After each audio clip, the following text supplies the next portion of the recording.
Rito na naman ang mainit na balita mula sa mundo ng politika. Isang napakalaking iskandalo ang yumanig sa administrasyon ni President Cotin Norte Jr. matapos ibunyaga ang umano'y lantaran at sistematikong korupsyon sa ilang ahensya ng gobyerno. Ayon sa mga dokumentong inilabas ng whistleblower at kinumpirma ng Commission ng Audit, bilyong pisong pondo ng bayan ang di umano'y nawaldas at napunta sa mga bulsa ng ilang matataas na opisyal. Kabilang sa mga inireklamong anomalya ay ang mga maanomalyang kontrata para sa infrastruktura, overpriced na kagamitan para sa mga ospital at ghost projects sa mga lalawigan. Hindi rin ligtas ang ilang miyembro ng gabinete ni PBBM na ayon sa ulat ay direktang sangkot sa katiwalian. Mabilis namang lumaganap ang galit ng taong bayan na humihingi ngayon ng mas malalim na investigasyon at pananagutan. Sa pinakahuling desisyon ng Korte Suprema, inilabas na ang hatol laban sa ilang opisyal na napatunayang sangkot sa korupsyon.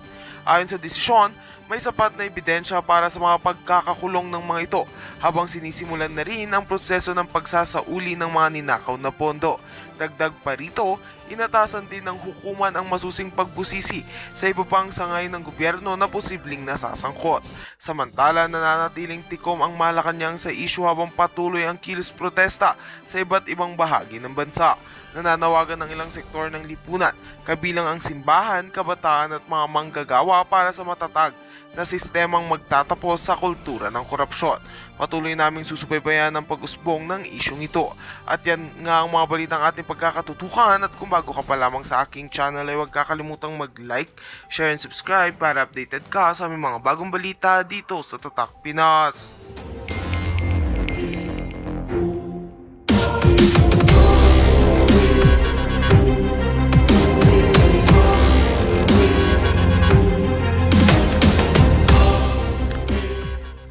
Pasay na nananakot sa mga retired na mga pulis na pinipilit nila na mag-sign ng affidavit. Naku, marami-rami pa kong kailangang ipaliwanag itong si Nicolas Torre, yang si John Vic Remulla at itong si Boying Remulla. Kaugnay doon sa ginawa nilang pang-aabuso sa mga karapatan itong si dating Pangulong Rodrigo Duterte. Dito sa video na to, itong si Senator Bato de la Rosa ay magsasagawa ng investigasyon kaugnay dyan sa mga ginawang paglabag na yan at yung mga napabalita na yung mga prosecutor daw ng ICC nasa Pilipinas at di umano hinihikayat yung mga retiradong opisyal ng PNP na pumirma ng mga affidavit na kung saan ididiin itong si dating Pangulong Rodrigo Duterte. Nakanantawa. Yan ang nga ba sinasabi natin. At itong si Sir Arnel Ignacio, naku, yariyo itong si Marcos Jr. sa mga ano na to. Ano ho yan yung si Arnel Ignacio sa nakalipas na halos 4 na taon o 3 taon. Dati ko kasi nung panahon ni dating Pangulong Rodrigo Duterte, medyo nakikipagbardago lang sa social media yan Noon hong napalitan ng administrasyon dahil sa kagustuhan siguro na makatulong sa ating mga kababayang OFW, medyo naglelo ho siya sa politika. Kumbaga nag-focus ho siya sa kanyang trabaho. Kaso kung makailan meron hong napabalita na sinibak ho siya dahil doon sa di ho natin malaman biniling lupa na umabot ng bilyon. Dito sa video na to, ipapakinggan naman ho natin ang side nitong si Sir Arnel Ignacio. Dito ho muna tayo kay Sir Arnel Ignacio. Pero kung bago lang ho kayo sa PH Update na, isang like at isang subscribe. Masaya na ho tayo dyan sa mga gusto sumali sa ating community. Yung joint button, nandyan lang ho sa baba. Ayun na nga mga kababayan, rekta ho tayo dito kay Sir Arnel Ignacio. Tawag sa akin at hiling ng ako'y makausap na ako ay nag-decline muna sapagkat itong pangyayaring ito ay talagang nagulat ako. So, minabuti namin na suriin mabuti at aralin kung paano kami magre-respond. So, gusto ko lang sa inyong isalaysay ang totoo. Ito pong pinag-uusapan natin, itong umiikot at sinasabing transaksyon. 2018 pa ho ito nagsimula, ako pa lang ay DA, at ang aming secretary ngayon ay siya ang administrator. So naisulong na ho ito, naipropose. And then napag-usapan din ito sa Senado. Nung ako ay nag-apila, kung paano akong magkakaroon ng flexibility sa funds. So we worked with the DBM, the Department of Budget and Management, na nagbigay sa amin ng guidance kung paano magkakaroon ng modification ng funds namin. So, sinunod namin ang lahat ng mga requirements at ito ay nakapasa, nabigyan kami ng Special Allotment Release Order. At nagtuloy-tuloy ang proseso hanggang sa na-acquire yung lupa. Ito po ay dinala namin sa board. Dinala namin sa board bilang report ng OWA at binusisi ng ilang technical working group na binuo rin po ng aming chairman na si Chairman Secretary Hans Kakdak, nakaibigan ko. Walang nakitang iniliban na hakbang. Lahat ng mga requirements sinunod at sinabing maayos ang aming pagkakasunod sa RA 10752. So, ito po ang, kaya ako gulat na gulat na tinawag itong anomalous deal. So, ito po ang katotohanan ng kwento. So, kaya ako nagugulat sa... Ako basa ko lang naman ho dito sa nangyari na to kay Arnel Ignacio. Dahil ho yan, Sir Arnel, doon sa naging outcome ng 2025 midterm election. Ha? Dahil mga bangag yung mga amo mo na yan, umaasa sila na sa pagtatrabaho mo bilang kalihim ng ahensya na yan, maliligawan mo ang mga kababayan nating OFW na iboto yung mga taga-alyansa dahil base dun sa lumabas na boto ng mga kababayan nating OFW, talagang namayagpag yung mga kandidato ni dating Pangulong Rodrigo Duterte. So ano hong nangyari dito kay Arnel Ignacio? Ginawan ho siya ng kung ano-anong problema. Kaya ngayon, kinakaharap mo yan. Mga ano yan mga bangag yung mga amo mo. Siguro ngayon na-realize mo na ika nga ako, hindi ko naman sinisisi kung bakit etong si Sir Arnel Ignacio nagpatuloy siya dito sa administrasyon na to. Pero si Tatay Digong, isa ho yan sa mga ika nga nabigyan ng pwesto nung panahon ni Tatay Digong, no? At wala ho siyang naging issue pagdating sa pera ng mga panahon na yun. Kaya dito sa pagpasok ng administrasyon na to at pagsama niya o dyan sa paglilingkod niya dyan sa ahensya na yan, nagkaroon ho ng ganitong problema. Alam na ho natin ibig sabihin niya. Naghahanap na naman ho sila ng masisisi ika nga. Mga pangyayari. Noong 2018 pa nga lang, isinulong na ito.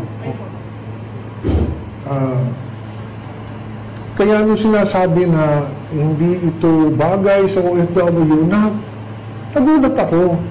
Kasi this is a project that we can consider a legacy project for our OFWs. Ang lupang ito katabing-katabi lamang katapat ng Terminal 1 is 6,499 square meters. At makakapagtayo tayo doon ng actually sa aming vision paraiso nila Ang nakakalungkot at nakakabigat ng dibdib, imbis na ito, papunta na tayo dun sa makita natin na mabuo ito, narito tayo itong pinag-uusapan natin. Yung unang napakabigat. Pagkatapos napakaraming aligasyon sa akin. Saan ang galing? Sa isang papel na walang nakapirma, na ang dami-daming sinabi na kinita ko, hindi, pati nga yung numero hindi na nga magkasundo kung magkano.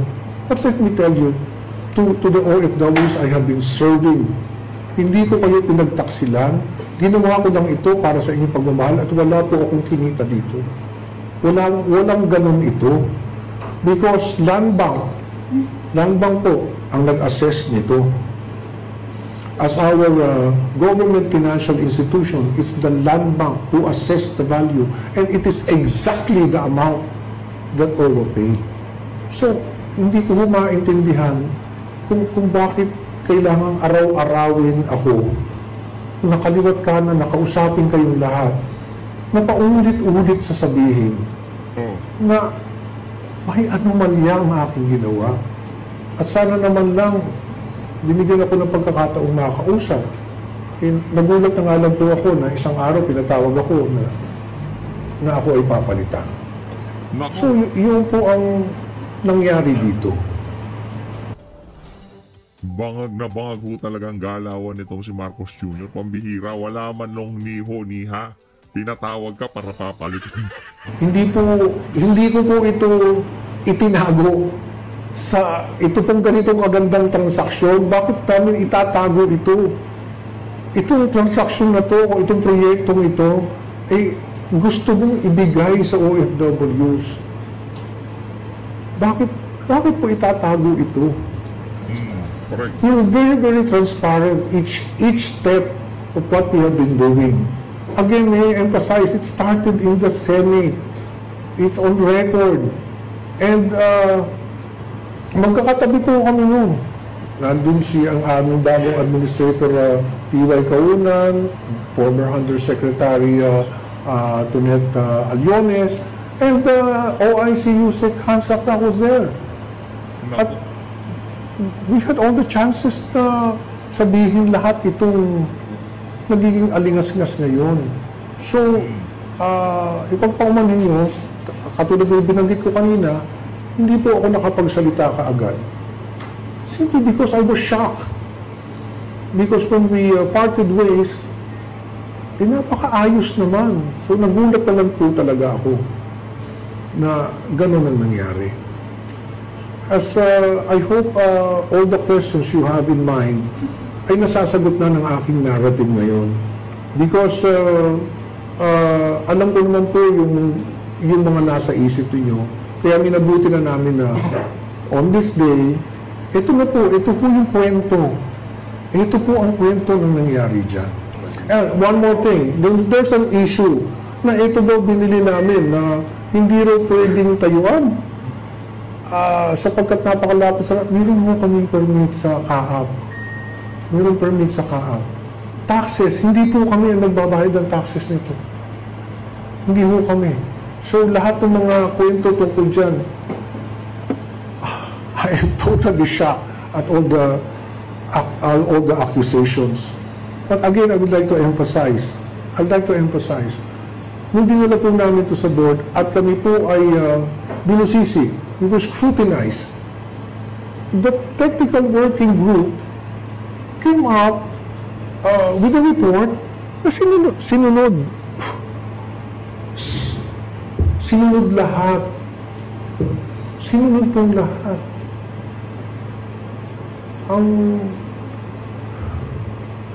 Hindi ko rin maintindihan sa bakit itinawag na gano'n. Again, sa mga OFWs, palagay ko ang pinakamalaki kong pagkakamali.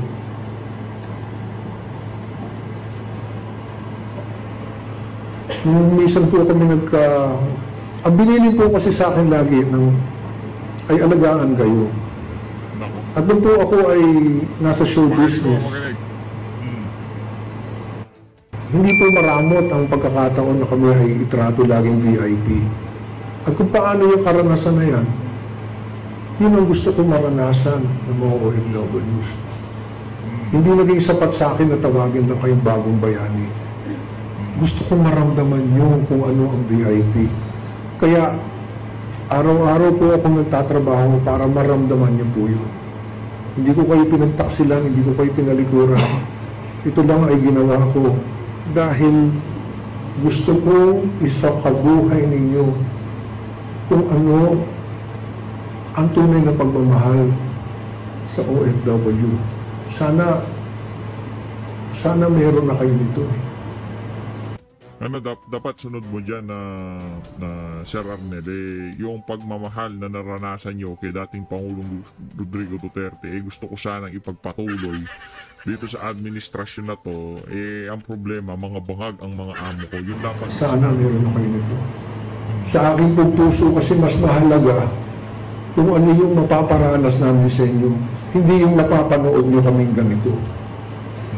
So sa lahat ng OFWs, namimiss ko yung mga kinukulit-kulit nyo ako rito. Parang humingi ng tulong. Kahit madalas ang kulit, naging buhay ko na yan . Sana lang nabuo namin ito para sa inyo. Thank you very much.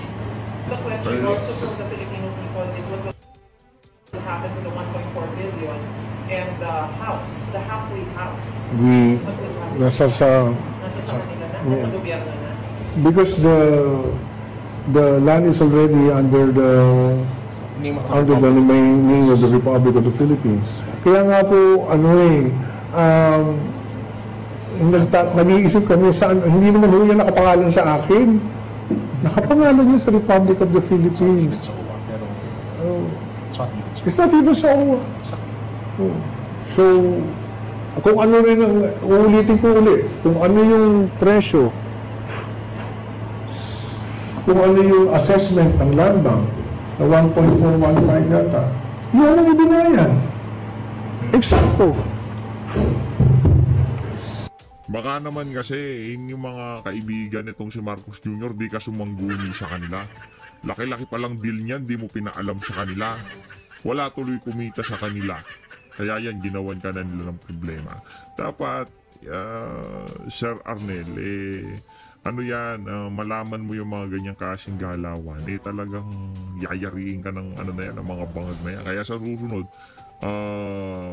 anuhin mo yung mga sinasamahan mo mga tao, talagang huwag kang magsasama kung kani-kanino dahil bibenta ka ng mga yan. Dito na ho tayo kay Senator Bato de la Rosa. Ito ho yung mga nalampasan nating mga video dahil kagaya na sinabi ko sa mga nakalipas nating video, medyo dadalang ho ang upload natin. No, kaya itong mga nalampasan natin na to, pinapasadahan ko para kahit pa paano yung mga kababayan nating umaasa sa ating mga update, hindi ho sila gaanong mapag-iwanan. Kasi kung halimbawa itong video na to ni Senator Bato de la Rosa, ilang libo pa lang hong nakapanood dito sa ating mga kababayan. So, para ho talaga maging solido ang update ng mga kasama natin dito sa PH Update. Hanggat maaari, kung masisingitan ho natin, gusto ho nating singitan ng update, yung kada araw na lumilipas. Kahit na nasa galaan ho tayo mga kababayan. Itong si Ma'am Arisa yun, di pa nag-chat. Siguro busy siya. Hindi ho niya siguro nakita yung mga mega love shoutout natin sa mga nakalipas na araw sa kanya. Kaya medyo busy-busyhan niya. Medyo busy-busyhan ho siya. Hindi pa ho siya nagpaparamdam sa sa email sa akin Nagparamdam na ba? Hindi pa ho Busy siguro yung si Ma'am Arisa yan. Ito mga kababayan, rekta ho tayo kay Senator Bato de la Rosa. Yung mga kung last Congress na hindi na ipasa, ay i-refile ko ulit yung pagbalik namin sa 28th Congress, kalang batas ko na hindi na.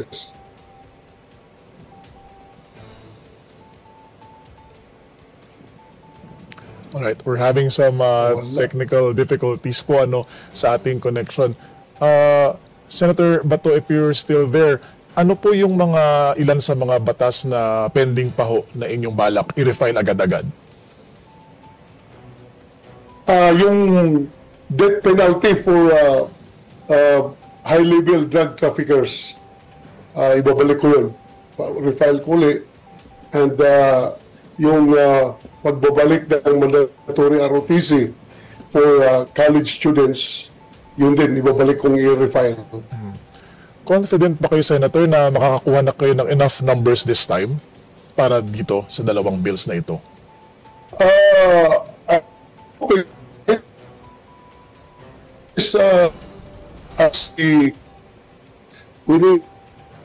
Kung hahantong kami sa botohan, makakuha ako ng check mark. Sayang, sir. Talaga inaharang yung Parang sinasabotahe nga makarating kami sa botohan. Kaya hindi umabot sa botohan. Okay. Pero nasa committee level, sir. Committee level ito nung nagdaang Congress, sir? Yes, nasa committee level yung death penalty. Pero yung ROTC, parang nasa taas na yan I think when beyond the committee level, nasa plenaryo na yan, nasa second reading na yan. So most likely, this time around ay pwede nating maipasa yan. Okay. Senator, any update po doon sa namumuong so-called Duterte Block? Bukod po sa inyo, nandyan po si Senator Robin Padilla, Senator Bongo, incoming Senator Rodante Marcoleta, Senator Amy Marcos. Liligawan nyo rin ho ba na mapabilang dito ang mga Villar? hindi pa namin niligawan. We're just hoping we're parang nasa the same page kami. So I hope na sasama sila sa block namin. Senator, ano po nakikita niyong vision para sa grupo na ito? Will you join the minority block?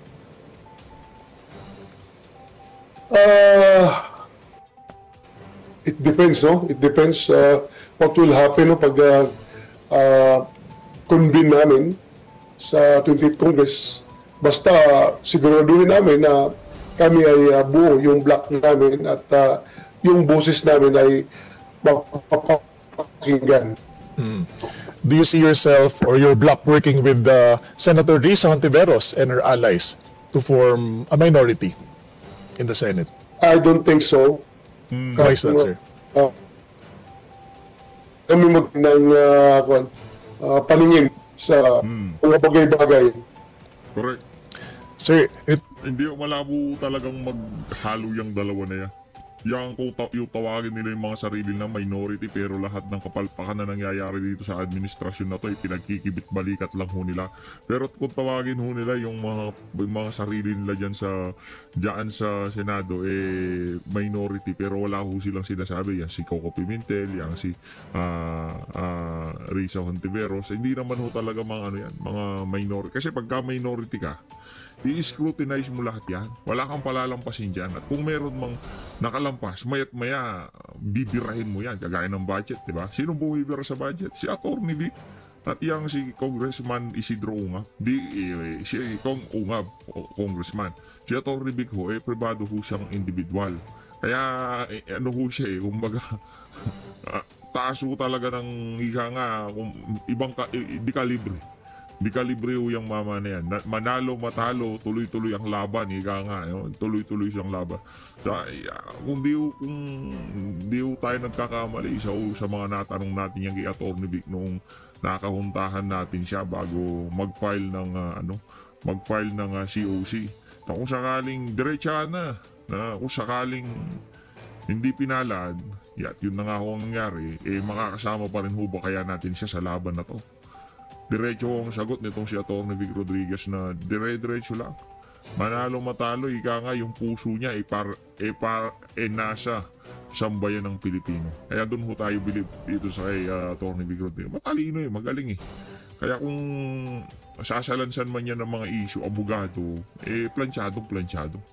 Itong nagdaang halalan, ano po ang nakikita ninyong epekto nito, yung resulta in particular doon sa Senate race, doon sa magiging outcome ng impeachment trial ni VP Sara?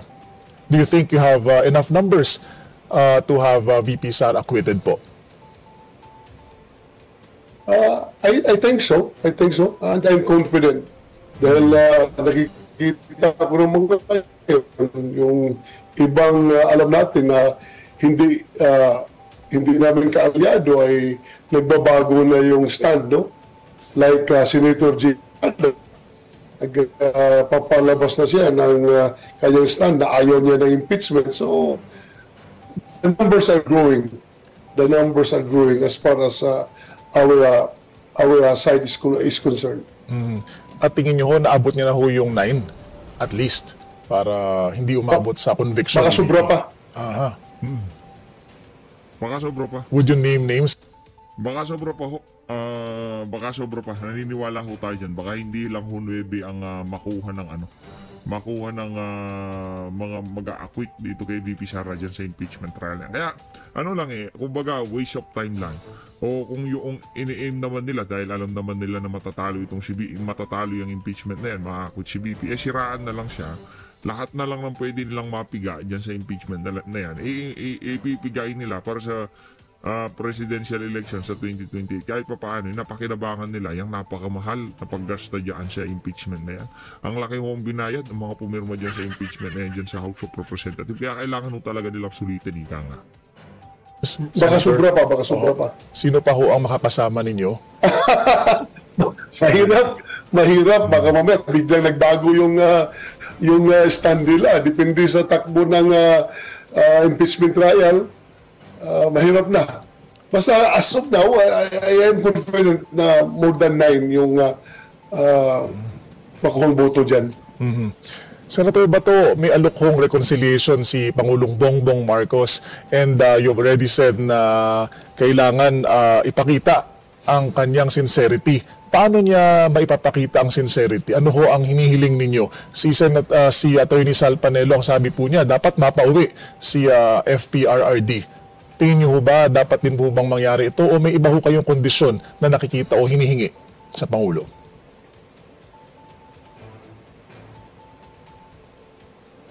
Aside from bringing back PRRD home, ay kung sincero talaga siya sa kanya sinasabi, unang-una niyang gawin is palayasin niya yung mga ICC investigators na andyan ngayon sa mga hotel diyan sa Pasay na nananakot sa mga retired na mga pulis na pinipilit nila na mag-sign ng affidavit na ididiin kami ni Pangulong Duterte.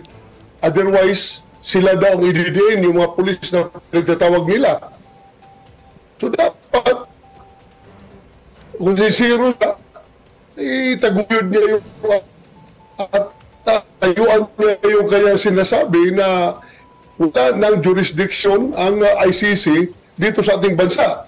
Sabi nila walang jurisdiction, pero ngayon ang dami mga pulis na pinapatawag doon sa hotel dyan sa Pasay para kausapin ng mga investigator ng ICC. So anong ibig sabihin yan? May ginagawa ho ba kayo, Senator, para i-counter itong ganitong mga hakbang? Well, magkaganda kami ng hearing. At yung mga tao na involved dyan, yung mga Pilipino na mga taksil sa ating soberenya ay mananagot yan. Magpapatawag kami ng hearing. Kilala namin yung mga tao na sangkot dyan, na sige patawag ng mga pulis. At pagdating doon sa hotel, tinatakot yung mga pulis natin na kung hindi kayo magpirma nitong affidavit na ito, na dinidiin si Duterte at si Bato, ay damay kayo sa kaso. Kaya kung ayaw niyo madamay sa kaso, pirmahan niyo ito affidavit na ito. Kawawa nga ang mga pulis eh. I hope the PNP should take care of its people. Yun ang tingin ko eh. Bakit lang ginaganon yung mga tao nila? Pati yung mga retired na mga pulis, pinapatawag nila doon at tinatakot. Porque retired na, powerless na, wala na sa organisasyon, igaganunin na lang ninyo. Hindi niyo kinoconsider yung kanyang serbisyo, na yung buhay niya na kanyang dinidicate dyan sa Philippine National Police. Porque ngayon retired na, tatakot-takutin na lang ninyo na kung hindi kayo mag-sign ng affidavit, ay damay kayo sa kaso. Ang daming pulis na pinapatawag nila. Yung mga ICC na yan, namimihasa yan dahil masyadong malakas yung kooperasyon na pinapakita ng PNP mismo at ng gobyernong ito. Correct. So, how come, sabi nila, hindi na tayo under sa ICC? Wala na jurisdiction ng ICC sa atin. Napilitan lang ko nung dalhin si Pangulong Duterte doon sa Daig dahil sa Interpol na yan. Ngayon, wala namang Interpol na nag-request na mag-imbestiga dyan. ICC mismo, investigators na nandito ngayon sa atin at nag-imbestiga, sobra yung ginagawa nila. Walang sinseridad yan kung gano'n. Ang pinakaunang gawin ni Pangulong Marcos dapat, palayasin niya yan, i-deport niya yung mga ICC investigators na yan na andito ngayon na nananakot sa ating mga kapulisan na mag-testigo. Yan ang dapat niyang gawin kung siya ay sincero ng kanyang reconciliation na hinahangad. Alright. Hihilingin nyo rin ho ba sa Pangulo na wag nang ipatupad yung arrest warrant laban sa inyo kung sakaling humantong po ang sitwasyon doon? Well, that's very self-serving, no? Kung sabihin ko na huwag niyang ipatupad, sinabi naman niya noon sa amin, noon pa. Kaya lang, nagkulang siya ng sinseridad. Kaya ginawa nila kay Pangulong Duterte. Ginawa nila kay Pangulong Duterte, sa akin pa. Kaya hindi na tayo bago sa usapin na yan. We've been there. we experienced that situation na iba yung sinasabi, iba yung ginagawa. Kaya there's no reason why hindi tayo nag-doubt sa sinseridad nila. Senator, at the same time, how are you preparing for this eventuality kung sakaling humantong po doon sa sitwasyon na lumabas ang arrest warrant? Legally, naghahanda na ho ba kayo? Yes, meron tayong ginagawang legal na preparations. Any plans, sir, to visit former President Duterte sa The Hague? Advice sa akin ni Secretary Bingbong Villaldia, mukhang mahirapan daw ako makabisita doon dahil hirap nga daw makabisita yung mga next of kin, yung mga family members. Baka mahirapan makapasok doon. Kasi yung hindi mga family members na nagsipagpuntahan doon, hindi rin siya nakausap personally, hindi rin nakapasok. Like sina Senator Robin Hood Padilla ay hindi ba nakapasok doon dahil hindi family members. Relatedly, Senator, may panawagan ho ba kayo kay dating spokesperson Harry Roque sa harap ng posibilidad na makipag-ugnayan din ng DOJ sa Interpol para maipabalik? Yan, gusto ko nating marinig yung mga niya, mga punto de vista nitong si Kasi yung sinabi nitong si Panelo medyo below the belt.